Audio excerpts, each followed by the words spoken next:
बिस्तर खाली था और आवाजें वॉशरूम से आ रही थी।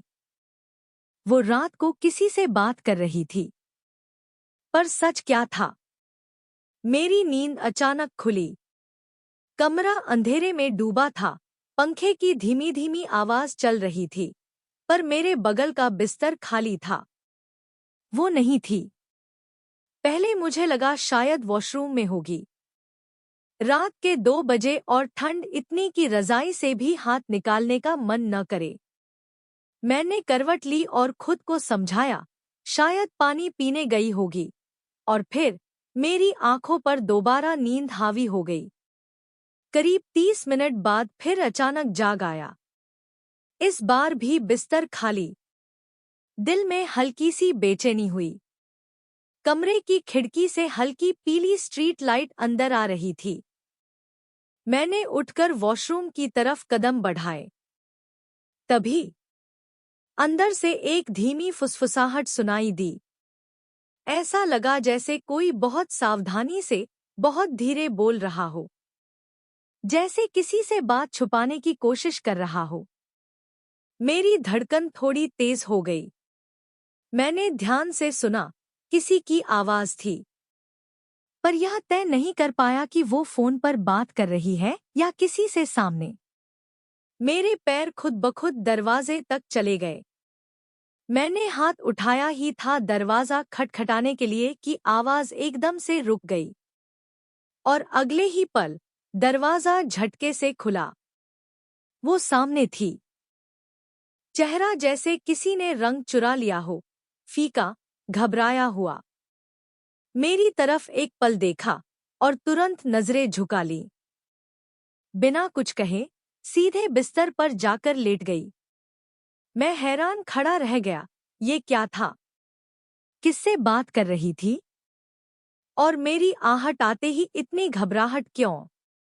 उस रात हम दोनों के बीच जो दूरी थी, वो अचानक और ज्यादा हो गई। लेखन व्यवसाय। पर वो रात, वो फुसफुसाहट, वो घबराया हुआ चेहरा मेरे मन में एक शक की तरह बैठ गई। मैंने खुद को बहुत रोका, पर आखिरकार एक दिन माँ से बात कर ही ली। माँ पहले तो शांत रहीं, फिर अचानक गुस्से से भर उठीं। ये सब क्या चल रहा है? रात को फुसफुसाहट, किसी से बातें। अब बस, मैं खुद उसके घरवालों से बात करूंगी। उसी शाम माँ ने फोन किया और अगले दिन सभी लोगों के आने का समय तय हो गया। बैठक वाले दिन हमारे घर में जैसे हवा भी भारी महसूस हो रही थी। वो अपने माता पिता के साथ बैठी थी। उसका चेहरा बिल्कुल खाली, जैसे किसी ने सारे भाव निकाल लिए हों। माँ ने बात शुरू की। आपकी बेटी शादी के बाद से रात रात भर किसी से बात करती है, अपने पति से दूरी बनाकर रखती है। आखिर मामला क्या है? मेरी पत्नी की आंखें झुकी रहीं। उसके पिता ने मेरी माँ को ध्यान से सुना, फिर उसकी तरफ देखा। चल बेटी, घर चल। कमरे में सन्नाटा फैल गया। जाते जाते उन्होंने दरवाजे पर खड़े होकर धीमी आवाज में कहा, एक बात कहकर जा रहा हूं। आपने मेरी बेटी के बारे में बहुत कुछ बोल दिया, पर अपने बेटे को नहीं देखा। मैं चौंक गया। माँ का चेहरा तमतमा गया।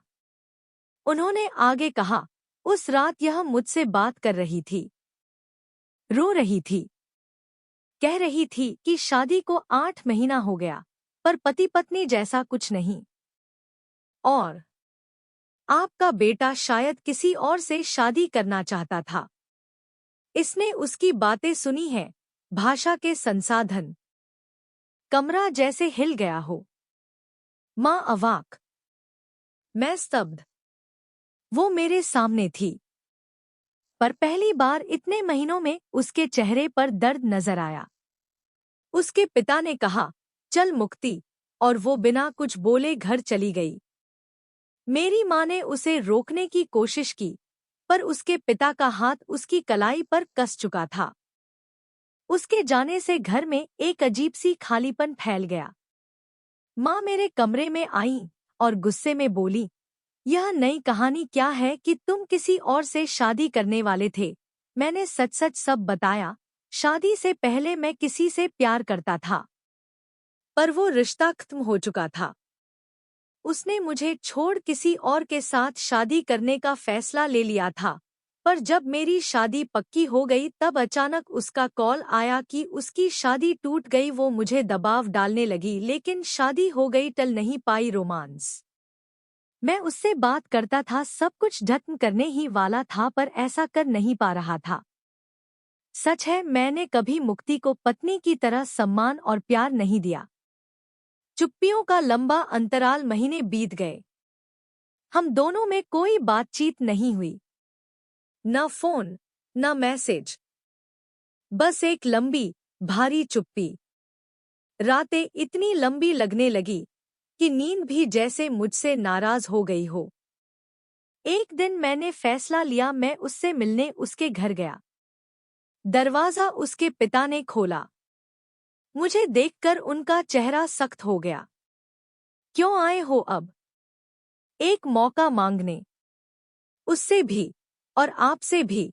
उन्होंने कुछ पल देखा, फिर अंदर जाने दिया। वो कमरे में अकेली बैठी थी। आंखों के नीचे काले घेरे गहरे हो चुके थे। कभी खुश रहने वाली वो लड़की अब बस एक शांत परछाई लग रही थी।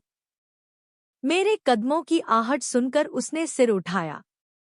न कोई गुस्सा, न कोई शिकायत, बस एक अजीब सी थकान। मैंने धीमी आवाज में कहा, मुक्ति, मुझे एक मौका और दो।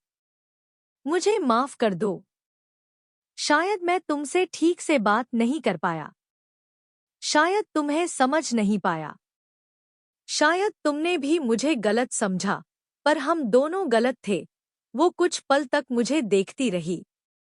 उसकी आंखें हल्के हल्के भर आईं। जो बीत गया अब विषय पर हम दोनों ने कभी बात नहीं की। हम दोनों अपने नए सिरे, अपने जीवन की शुरुआत की प्यार भरी